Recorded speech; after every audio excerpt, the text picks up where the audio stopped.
കുറ്റാക്കൂരിരുട്ടിൽ ധാവണിയുടെ പാവാട അല്പം ഉയർത്തി വെച്ചുകൊണ്ട് ആ നാട്ടിട വഴിയിലൂടെ അവൾ എങ്ങോട്ടെന്നില്ലാതെ ഓടി. ശരീരത്തിലെ മുറിവുകളൊന്നും തന്നെ അവൾ കാര്യാക്കിയില്ല. ഓടി തളർന്നിട്ടും ആരെയോ ഭയന്നെന്ന പോലെ അവൾ വേച്ചു പോകുന്ന കാലടികളെ എടുത്തു വെച്ചുകൊണ്ട് ഓടി.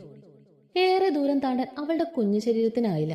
നിലത്തേക്ക് തളർന്നു വീണതും അവൾക്ക് മുൻപിലേക്കൊരു ഹാർലി ഡേവിഡ്സൺ ബൈക്ക് പൊടി പറത്തിക്കൊണ്ടുവന്ന് നിന്നു. ബൈക്ക് സ്റ്റാൻഡിൽ ഇട്ടുകൊണ്ട് അതിൽ നിന്നൊരു ചെറുപ്പക്കാരൻ പുറത്തേക്ക് ഇറങ്ങി. ബ്ലാക്ക് ഷർട്ടും ബ്ലൂ ജീൻസ് പാന്റും ബ്രൗൺ കളർ ഹൂഡിയുമായിരുന്നു അവന്റെ വേഷം. നെറ്റിയിലേക്ക് വീണ് കിടക്കുന്ന കോലൻ മുടി, അതിന് താഴെയായി വടിവൊത്ത പുരുകും. ഇളം നീല കലർന്ന അവന്റെ മിഴികളിൽ നിറഞ്ഞുന്നത് വന്യത മാത്രമായിരുന്നു. കത്തുന്ന മിഴികളോടെ അവൻ അവൾക്കടുത്തേക്ക് നടന്നു. അവന്റെ ഷൂസിട്ട കാലുകൾ ഓരോ ചുവട് വെക്കുമ്പോഴും കരിയിലകളെ ഞെരിച്ചുടച്ചുകൊണ്ട് ആ നിശബ്ദതയെ പോലും ഭയാനകമാക്കി മാറ്റി. ഒരു കാൽ മടക്കി അവൻ ആ പെൺകുട്ടിക്കരികിലായി മുട്ടുകുത്തിയിരുന്നു. അവന്റെ ചുടികളിൽ പുച്ഛം കലർന്നൊരു പുഞ്ചിരി വിടർന്നു. എന്നിൽ നിന്നും രക്ഷപ്പെടാൻ നിനക്കെന്നല്ല, ഈ ലോകത്തിൽ ഒരുത്തനും കഴിയില്ല. ഇത്ര പെട്ടെന്ന് നീ വീണുപോയോ? എന്തു ചെയ്യാനാ ഡിയർ? എനിക്ക് വേട്ടയാടി പിടിക്കുന്നതാണ് കൂടുതൽ ഇഷ്ടം. നീ അറിഞ്ഞോ അറിയാതെയോ കൈവച്ചത് ഈ ഡേവിഡ് പാലമറ്റത്തിന്റെ ദേഹത്താണ്. എനിക്ക് മറ്റൊരു പേരുകൂടിയുണ്ട്, ഡെവിൽ. ഞാൻ ഡെവിൾ ആണെങ്കിൽ നീ അപ്പ ആരാ? ഈ ചെകുത്താന്റെ മുൻപിൽ പെട്ടുപോയ ഒരു പാവം മാലാക. ഹ! പൊട്ടിച്ചിരിച്ചുകൊണ്ട് അവൻ അവളെ തന്റെ കൈകളെ കോരിയെടുത്തു. ഒരു താമരത്തണ്ട് പോലെ ആ പെണ്ണ് അവന്റെ കൈകളെ വാടി തളർന്നു കിടന്നു. അവളുടെ ശരീരം പോലും അവന്റെ സാന്നിധ്യം മനസ്സിലാക്കിയെന്ന പോലെ വിറകൊള്ളുന്നുണ്ടായിരുന്നു. ഇവൾ ആതിര എന്ന എല്ലാവരുടെയും അച്ചു. സ്നേഹതീര ഓർഫനേജിന്റെ പടിവാതിൽക്ക് വർഷങ്ങൾക്ക് മുമ്പ് ആരോ ഉപേക്ഷിച്ചു പോയ പൊടിക്കുഞ്ഞ്. അവിടെ ഉള്ളവർ വളർത്തി വലുതാക്കിയെങ്കിലും 18 വയസ്സ് തികഞ്ഞപ്പോൾ അവൾക്ക് അവിടെ നിന്ന് ഇറങ്ങേണ്ടി വന്നു. പഠിപ്പുണ്ടായിട്ടും ഒരു ജോലി സംഘടിപ്പിക്കാൻ അവളെ കൊണ്ടായില്ല. ഒടുവിൽ വീട്ടുജോലി തന്നെ തിരഞ്ഞെടുത്തു.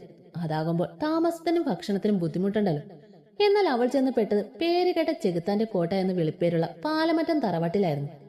ഡേവിഡ് അവളെയും കൊണ്ട് ബൈക്കിലേക്ക് കയറി അവളെ തന്റെ നെഞ്ചിലേക്ക് ചായച്ചു കിടത്തിക്കൊണ്ട് അവൻ ബൈക്ക് സ്റ്റാർട്ട് ചെയ്തു.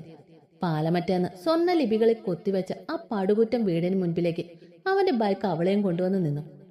അവിടെ നിരന്നു നിൽക്കുന്ന 100ഓളം ഗാർഡ്സ് അവന്റെ മുൻപിൽ തെറ്റ് ചെയ്തവരെ പോലെ തലകുമ്പിട്ട് നിന്നു. അവൻ ആരെയും മൈൻഡ് ചെയ്യാതെ അച്ചുവിനെയും തൂക്കിയെടുത്തുകൊണ്ട് അകത്തേക്ക് നടന്നു. ഹാളിൽ തലകുമ്പിട്ടിരിക്കുന്ന 40 വയസ്സ് പ്രായം തോന്നിപ്പിക്കുന്ന അമിത മേക്കപ്പിട്ട് നിൽക്കുന്ന സ്ത്രീയുടെ അടുത്തേക്ക് അവൻ ചെന്നു നിന്നു.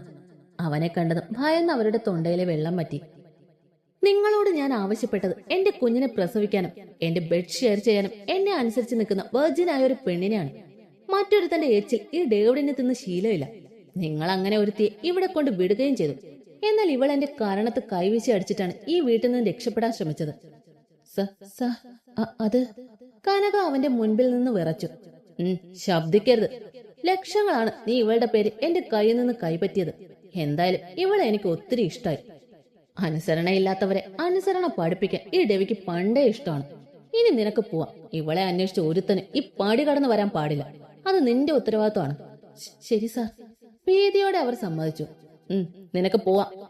അവന്റെ അനുവാദം കിട്ടിയതും അവർ അവനെ നോക്കി നന്ദി സൂചകമായി ഒന്ന് തൊഴുതിട്ട് വേഗം അവിടെ നിന്ന് രക്ഷപ്പെട്ടു. ഡെവി തന്റെ തോളിൽ മയങ്ങിക്കിടന്ന അച്ചുവിനെ കൊണ്ട് മുകൾ നിലയിലെ അവന്റെ മുറിയിലേക്ക് പോയി. ആ ഡെവിളിന്റെ കയ്യിൽ ആ മാലാകപ്പെണ്ണ് ഒരു മാൻപേടെ പോലെ മയങ്ങിക്കിടന്നു. തന്റെ ജീവിതം തന്നെ മാറി മറിഞ്ഞു എന്ന സത്യം അറിയാതെ. ഓടുമേഞ്ഞ ആ തറവാട് വീടിന്റെ പൂജാമുറിയിലെ ദൈവങ്ങൾക്ക് മുമ്പിൽ നിന്ന് ജയ കണ്ണീരൊഴുക്കി. എന്റെ കുഞ്ഞിനെ നഷ്ടമായിട്ട് 17 വർഷം കഴിയുന്നു. എവിടെയാണെന്നോ എങ്ങനെയാണെന്നോ എനിക്കറിയില്ല. മഹാദേവ, എന്റെ മോളെ എനിക്ക് തിരിച്ചു തരാൻ കനിവുണ്ടാകണേ. വിതുമ്പിക്കൊണ്ട് അവർ പറഞ്ഞതും അവരുടെ തോളിൽ ഒരു കൈ പതിഞ്ഞു. പോലീസ് യൂണിഫോം ധരിച്ച ആ ചെറുപ്പക്കാരൻ അവരെ ചേർത്ത് പിടിച്ചു. എന്റെ അപ്പച്ചിക്ക് വേണ്ടിയാണ് ഞാൻ ഈ പോലീസ് ആയത്. നമ്മുടെ കുഞ്ഞിനെ ഞാൻ കണ്ടെത്തും. ഞാൻ അവളെ ഈ കൈകളിലേക്ക് ഏൽപ്പിച്ചു തരും. ഇനി ഇങ്ങനെ കരയരുത്. ഞാൻ അവളെ പെട്ടെന്ന് തന്നെ കണ്ടെത്തും. മാധവ് അവരുടെ കണ്ണുനീർ ഒപ്പിക്കൊണ്ട് പറഞ്ഞു. വേണം മോനെ, എന്റെ മകളെ കണ്ടെത്തി നീ അവളെ വിവാഹം കഴിക്കണം. എന്നിട്ട് എനിക്ക് മുൻപിലേക്ക് നിങ്ങൾ രണ്ടാളും ഒരുമിച്ച് വരണം. നീ നിന്റെ അപ്പച്ചിക്ക് വാക്കുതാ. എന്റെ മകളെ ഭാര്യയാക്കി നീ എനിക്ക് മുൻപിൽ കൊണ്ടുവന്ന് നിർത്തുമെന്ന് എനിക്ക് വാക്കുതാടാ. വാക്ക്. അപ്പച്ചിയുടെ മകളെ കണ്ടെത്തി അവളെ കല്യാണം കഴിച്ച് ഞാൻ ഇവിടേക്ക് കൊണ്ടുവരും. ഇത് ഈ മാധവ് അപ്പച്ചിക്ക് തരുന്ന വാക്കാണ്. ഈ വാക്ക് പാലിക്കാൻ ഞാൻ ഏതറ്റം വരെയും പോകും. ആരുടെ ജീവനും ജീവിതവും എടുക്കും. ഉറപ്പോടെ അവൻ പറഞ്ഞു. മോനെ. അവന്റെ വാക്കുകളിൽ സന്തോഷം തോന്നിയെങ്കിലും അവൻ ആരെങ്കിലും അപായപ്പെടുത്തുമോ എന്ന ചിന്തയിൽ ഭീതിയോടെ ജയ അവനെ വിളിച്ചു. പേടിക്കണ്ട, ഞാനൊരു ഓളത്തിനങ്ങ് പറഞ്ഞതാ, അല്ലാതെ ഞാൻ അങ്ങനെ ചെയ്യൂ. അവൻ കളിയോടെ പറഞ്ഞത് ജയ അവന്റെ കയ്യിലൊന്ന് തല്ലി. പോടാ, ചുമ്മാ മനുഷ്യനെ വിരട്ടെ. അതൊക്കെ പോട്ടെ, നിന്റെ അച്ഛനെന്തിയെ? എന്നാൽ ആ നിമിഷം അവർ അറിഞ്ഞിരുന്നില്ല അവൻ വെറും വാക്ക് പറഞ്ഞതല്ലെന്ന്. ആരെയും യാതൊരു ദയം കൂടാതെ കൊല്ലാൻ പോലും മടിയില്ലാത്തവനാണ് അവനെന്ന്. അപ്പച്ചിയുടെ സ്വന്തം ചേട്ടൻ രാവിലെ തന്നെ പതിവ് പണിക്ക് പോയിട്ടുണ്ട്. അതവൽപ്പം പുച്ഛത്തോടെയാണ് അത് പറഞ്ഞത്. ഈ ചെറുക്കൻ ഒന്നങ്ങ് വെച്ചു തരിഞ്ഞാൽ അമ്മ മരിച്ച നിന്നെ ഈ അമ്പലത്തിൽ ശാന്തിപ്പണി ചെയ്ത് തന്നെയാ അദ്ദേഹം ഇത്രയും വളർത്തി വലുതാക്കിയത്. ഓ മതി മതി, ഇനി അപ്പച്ചി വെറുതെ പഴംപുരാണം പറയണ്ട. ഞാൻ എന്നാ ഡ്യൂട്ടിക്ക് പോട്ടെ, സമയം ഇപ്പൊ തന്നെ വൈകി. വല്ലതും കഴിച്ചിട്ട് പോയാൽ മതി, വാ, ഞാൻ ദോശ എടുത്തു തരാം. ആയിക്കോട്ടെ അപ്പച്ചിക്കുട്ടി, മാധവ് അവരുടെ കവളി പിടിച്ച് കൊഞ്ചിച്ചുകൊണ്ട് പറഞ്ഞു. പോടാ ചെക്ക. അച്ചു പതിയെ മിഴികൾ ചിമ്മി തുറന്നു. അവൾക്ക് തന്റെ തല വെട്ടിപ്പൊളിയും പോലെ വേദന തോന്നി. മിഴികൾ തുറന്ന അവൾ തലയ്ക്ക് കൈ താങ്ങി പതിയെ എഴുന്നേറ്റിരുന്നു. വലത് കൈ വലിഞ്ഞ് വേദന എടുത്തതും അവളുടെ ശ്രദ്ധ കൈയിലേക്ക് പോയി. കയ്യിൽ കടുപ്പിച്ച നീഡിൽ കണ്ട് അവൾ ഒന്ന് അമ്പരന്നു. ചുറ്റും ഒന്ന് നോക്കിയതും അവൾക്ക് തന്റെ ശ്വാസം നിലയ്ക്കും പോലെ തോന്നി. എവിടെ നിന്നാണോ താൻ ഓടി രക്ഷപ്പെട്ട് ഓടിയത്, ഇപ്പോൾ അവിടെ തന്നെ വീണ്ടും താൻ എത്തിച്ചേർന്നിരിക്കുന്നു. അവളുടെ മിഴികൾ നിറഞ്ഞൊഴുകി. അവളുടെ ഓർമ്മകൾ 2 ദിവസം പിന്നോട്ട് പോയി. ഓർഫണേജിൽ നിന്നും ഇറങ്ങി എവിടേക്ക് പോകണമെന്ന് അറിയാതെ ആദ്യം പകച്ചു നിന്നെങ്കിലും എലിസബത്ത് സിസ്റ്റർ പറഞ്ഞു തന്ന വഴി സ്വീകരിക്കാൻ തന്നെ മനസ്സ് പറഞ്ഞു. എവിടെയെങ്കിലും വീട്ടുജോലിക്ക് കയറി അത്യാവശ്യം സമ്പാദിച്ചിട്ട് തുടർന്ന് പഠിക്കണം, നല്ലൊരു ജോലി നേടിയെടുക്കണം. ഇതൊക്കെയായിരുന്നു തന്റെ ലക്ഷ്യം. അങ്ങനെ ഇരിക്കാണ് കനക എന്ന സ്ത്രീയെ ബസ് സ്റ്റാൻഡിൽ വെച്ച് പരിചയപ്പെടുന്നത്. സാധാരണ കുശലം ചോദിച്ചുകൊണ്ട് അടുത്തു കൂടിയതായിരുന്നു അവർ. തന്റെ കാര്യങ്ങളൊക്കെ അറിഞ്ഞത് അവർ തന്ന ഓഫറായിരുന്നു. പാലമറ്റം തറവാട്ടിലെ ജോലിക്കാരി. തനിക്ക് ആരെക്കുറിച്ചും അധികം അറിവുണ്ടായിരുന്നില്ല. അതുകൊണ്ട് തന്നെ അവരെ വിശ്വസിച്ചുകൊണ്ട് ഇവിടെ വരാൻ സമ്മതിച്ചു. ഇവിടെ കനകം തന്നെയാണ് തന്നെ കൊണ്ടാക്കിയത്. ആദ്യ കൊട്ടാരം പോലുള്ള വീട് കണ്ട് ഒന്ന് ഭയന്നെങ്കിലും അടുക്കളയിൽ താൻ വിചാരിച്ച പോലെ പണിയില്ലായിരുന്നു. അവിടെ 30ഓളം സ്റ്റാഫ് വേറെ ഉണ്ടായിരുന്നു. പക്ഷെ തന്നോട് മാത്രം അവർ ആരും ഒന്നും മിണ്ടാൻ കൂടി കൂട്ടാക്കിയില്ല. സങ്കടം തോന്നി. പക്ഷെ അവരുടെ ബിസിനസ് ടൂർ കഴിഞ്ഞു വന്ന ദിവസം തന്നെ തനിക്ക് ബോധ്യപ്പെട്ടു എന്തുകൊണ്ട് അവരാരും തന്നോട് അകലം കാട്ടിയെന്ന്. തന്റെ ജോലി കിച്ചണിലായിരുന്നില്ല, പകരം ഡേവിഡ് പാലമറ്റത്തിന്റെ ബെഡ്റൂമിലായിരുന്നു. ചതി പറ്റിയെന്ന് മനസ്സിലാക്കാൻ ഏറെ വൈകിപ്പോയി. കാര്യങ്ങൾ മനസ്സിലായപ്പോൾ ഭയന്ന് കിച്ചന്റെ ഒരു മൂലയിൽ ഒതുങ്ങിയിരുന്നു. അവിടെ ജോലിക്കാരായി ഏറെ സ്ത്രീകളുണ്ടല്ലോ എന്ന ആശ്വാസത്തിലാണ് അവിടെ തന്നെ അഭയം പ്രാപിച്ചത്. പക്ഷെ അത്രയും ജോലിക്കാർ നോക്കി നിൽക്കെ തന്നെ ആ ചെകുത്താൻ വലിച്ചിഴച്ചുകൊണ്ട് പോയി. ആരും ഒന്നും കണ്ടതായി പോലും ഭാവിച്ചില്ല. അയാളുടെ കയ്യിൽ കിടന്ന് ജീവനും മരണത്തിനും വേണ്ടി യാചിച്ചു. ഒടുവിൽ സ്വയരക്ഷയ്ക്കായി കൈ നീട്ടി അയാളെ തല്ലി. എന്നാൽ അടുത്ത നിമിഷം അയാളുടെ രൂപം കണ്ട് തന്റെ ജീവൻ തന്നെ പോകും പോലെ തോന്നി. അത്രയ്ക്കും ഭയാനകമായിരുന്നു ആ സമയം അയാളുടെ മുഖം. എങ്ങനെയൊക്കെയോ അവിടെ നിന്നും രക്ഷപ്പെട്ട് ഓടിയതാണ്. വീണ്ടും ഇവിടെ തന്നെ താൻ വന്ന് പെട്ടല്ലോ. അച്ഛ കണ്ണീരോടെ ആ മുറിക്ക് ചുറ്റും മിഴികൾ പായിച്ചു. ആരെയും കാണാഞ്ഞത് അവൾക്ക് വലിയൊരു ആശ്വാസമായി തോന്നി. അവൾ പതിയെ എഴുന്നേറ്റ് ഡോർ ലക്ഷ്യം വെച്ച് നടന്നു. അവൾ അത് തുറക്കാൻ കുറെ ശ്രമിച്ചെങ്കിലും അത് ലോക്കായിരുന്നു. അച്ഛന് സങ്കടവും ഭയവും സഹിക്കാനായില്ല. വീണ്ടും വീണ്ടും അവൾ ആ ഡോറിൽ തട്ടിയും മുട്ടി കരഞ്ഞുകൊണ്ടിരുന്നു. പെട്ടെന്ന് കഴുത്തിന് പിന്നിൽ പതിഞ്ഞ നനവിൽ അവൾ ഞെട്ടിപ്പിടഞ്ഞുകൊണ്ട് തിരിഞ്ഞു നോക്കി. അവന്റെ മിഴികൾ അവളുടെ മിഴികളിൽ കൊരുത്തു. തനിക്ക് മുൻപിൽ പ്രേതത്തെ കണ്ടതുപോലെ ഭയന്ന് വിളറി നിൽക്കുന്നവളെ അവൻ വശ്യമായി നോക്കി. എനിക്ക് നിന്നെ ഇഷ്ടപ്പെട്ടു. സ്വന്തം മാനം രക്ഷിക്കാൻ വേണ്ടി ഇത്രയൊക്കെ നീ സഹിച്ചില്ലേ? അപ്പൊ നീ കണ്ടവന്മാരുടെ കൂടെ പോകുന്ന ടൈപ്പല്ല. എനിക്ക് വേണ്ടത് ഇങ്ങനെ ഒരുത്തി തന്നെയാണ്. നിനക്ക് എന്നിൽ നിന്നും ഈ ജന്മം ഇനി രക്ഷയില്ല. എന്റെ ഭാര്യയായി, എന്റെ കുഞ്ഞിന്റെ അമ്മയായി നീ ഇവിടെ ഉണ്ടാകും, എന്റെ കാൽ ചുവട്ടി. അവന്റെ വാക്കുകൾ അച്ചു ഇല്ല എന്ന പോലെ തല ഇരുവശത്തേക്കും ചലിപ്പിച്ചുകൊണ്ട് കരഞ്ഞു. പെട്ടെന്ന് ഡെവി അവളുടെ കവളി കുത്തിപ്പിടിച്ചുകൊണ്ട് അവളുടെ പവിഴാതരങ്ങൾ സ്വന്തമാക്കി. തന്റെ ജീവിതം ഇവിടെ അവസാനിച്ചു എന്ന് തോന്നി അവൾക്ക്. അവന്റെ കൈ കിടന്ന് പിടഞ്ഞു മാറാൻ ശ്രമിക്കുന്നവളെ ഉരുക്കുപോലുള്ള അവന്റെ കൈകൾ തന്നോട് ചേർത്തുകൊണ്ട് അവളെ ശ്വാസം മുട്ടിച്ചു.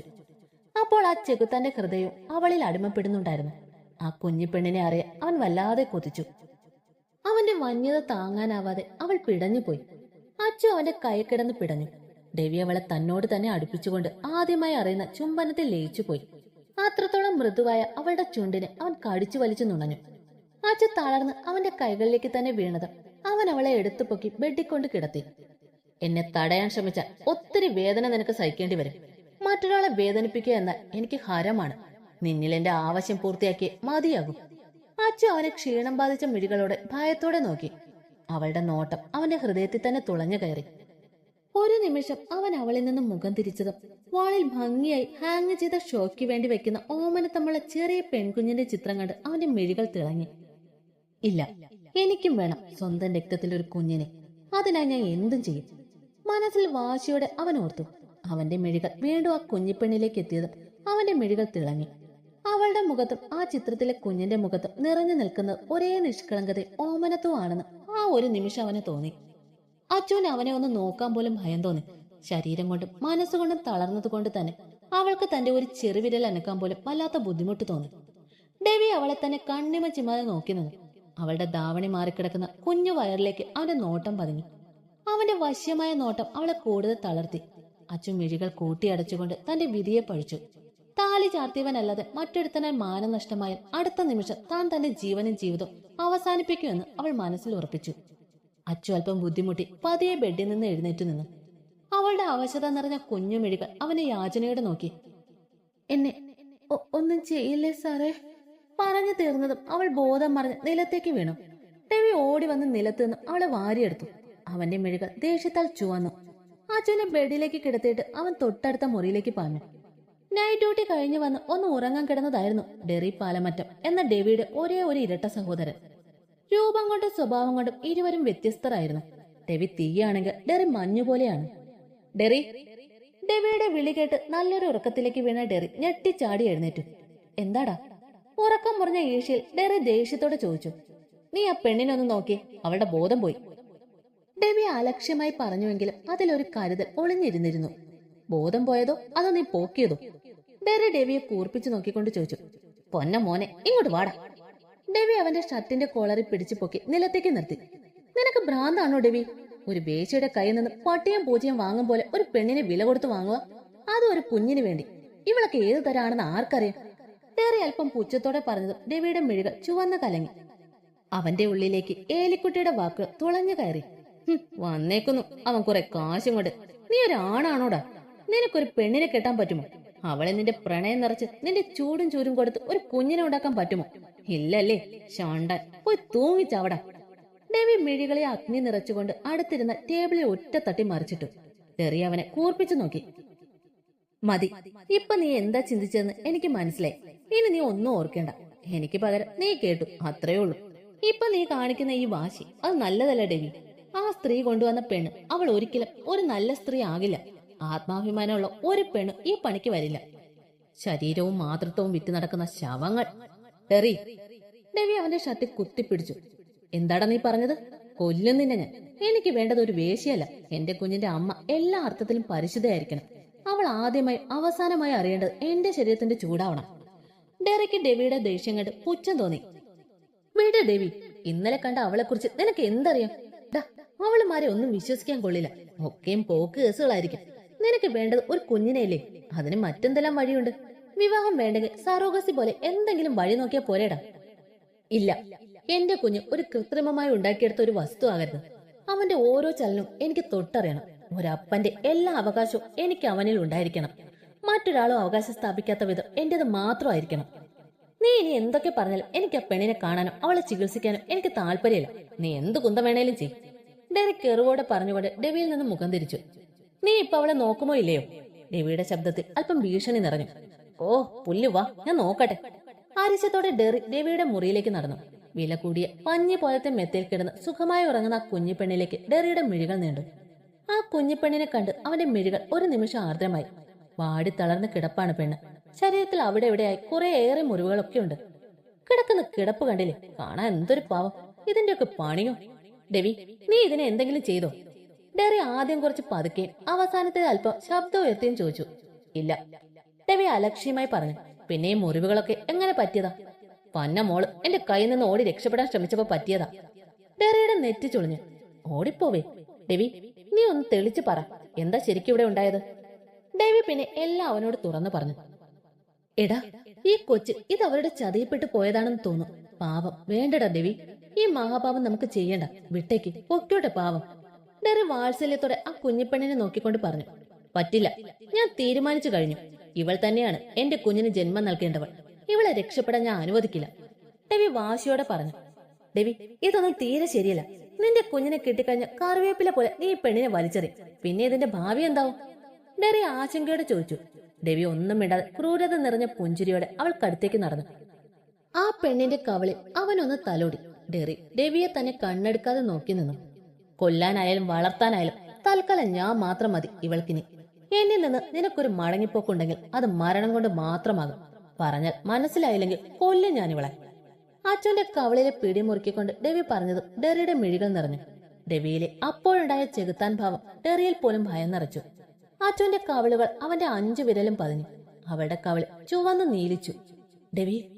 ഡെറി അല്പം ഭയത്തോടെ വിളിച്ചു. നിർത്ത്. നിന്നോട് പറഞ്ഞാൽ ചെയ്താൽ മതി. എനിക്കിവളെ ജീവനോടെ വേണം, ഇല്ലെങ്കിൽ നിന്റെ ജീവൻ ഞാൻ എടുക്കും.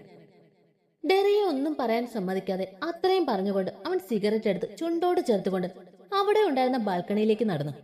ഡെറി അച്ചുവിനെ സഹതാപത്തോടെ നോക്കി. പാവം കുട്ടി, നിന്റെ വിധി ഇതാവും. നീ ഇവിടെ വന്നത് തന്നെ വലിയ തെറ്റ്.